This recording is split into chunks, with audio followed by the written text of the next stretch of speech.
Hello tout le monde, je vous retrouve aujourd'hui pour un nouveau rendez-vous. Il s'agit du Top 5 Wednesday, donc c'est un rendez-vous que j'ai découvert sur une chaîne anglophone. Et en fait, il y a tout un groupe sur Goodreads qui participe à ce rendez-vous hebdomadaire. Donc le principe est tout simple, il s'agit de, selon le thème, répondre par un top 5 tout simplement. Alors, comme j'avais commencé en janvier à vous faire un top 5 de mes genres préférés, je me suis dit que j'engloberais tout. Comme ça, je vous ferai sur mes genres et sur les thématiques hebdomadaires. Pour cette semaine, le thème, comme vous pouvez le voir dans le titre, c'est The Most Frustrating Characters, donc les personnages les plus frustrants dans les livres que j'ai lus jusqu'à présent. Le choix était assez difficile. J'ai essayé de me focaliser vraiment sur ceux qui m'ont fait sortir de mes gonds. Voilà, donc on attaque tout de suite. En numéro 5, j'ai sélectionné Miss Holbrook dans La couleur des sentiments de Catherine Stockett. Parce que Miss Holbrook, c'est la petite bourgeoise qui est complètement raciste et qui a des réactions, mais c'est insupportable. On a envie de la baffer, on a envie de lui ouvrir les yeux, de lui dire mais ouvre ton esprit un petit peu autour de toi, et voilà, elle est juste insupportable.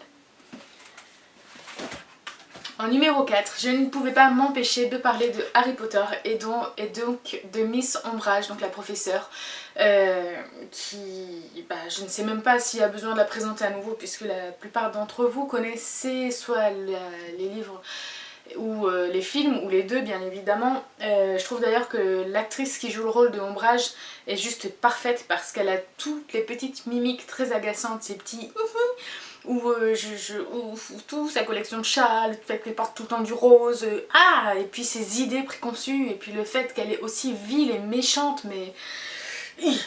Autant il y a des personnages méchants qu'on aime détester, autant ce genre de personnage comme elle, c'est juste pas possible, on a beau faire des efforts, mais non, il n'y a rien à faire. En numéro 3, j'ai choisi un personnage d'Urban Fantasy. Il s'agit de Georgina Kincaid de Rachel Mead. Pourquoi? Parce que quand j'ai lu le tome 1 il y a quelques années, j'ai juste pas supporté son personnage. Georgina, c'est une succube, donc elle est en vie depuis des millénaires, je crois, ou des centaines et des centaines d'années. Et dans ce livre, en fait, elle fait la midinette. J'avais l'impression que c'était une gamine de 15 ans qui savait pas qui choisir entre deux personnes, qui est trop humaine pour un personnage de son espèce. J'ai trouvé que c'était pas cohérent, qu'elle perdait en crédibilité et que voilà, un succube ne peut pas avoir autant d'état d'âme par rapport aux sentiments de tous les jours, par rapport à l'amour, par rapport au désir. Elle est ce qu'elle est, il faut qu'elle se nourrisse, enfin voilà, j'ai juste pas supporté ce personnage. C'est d'ailleurs pour ça que je n'ai pas continué la saga. En numéro 2, j'ai sélectionné Malta des Aventuriers de la Mer. Donc Malta, c'est une des petites sœurs de Althea.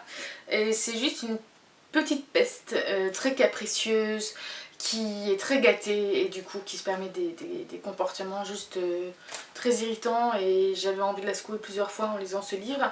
Heureusement, par la suite des événements, elle va s'améliorer. Mais quand même, la découverte fut assez explosive. Et enfin, en numéro 1, je vais vous parler de Evilan, de la trilogie du même nom, qui m'a fortement agacée, que j'ai trouvé tête à claque, que j'ai trouvé arrogante, têtue, insupportable. Je peux pas la supporter, tout simplement. Elle m'a trop énervée à prétendre tout savoir alors qu'elle a que 12 ou 13 ans et c'était pas du tout...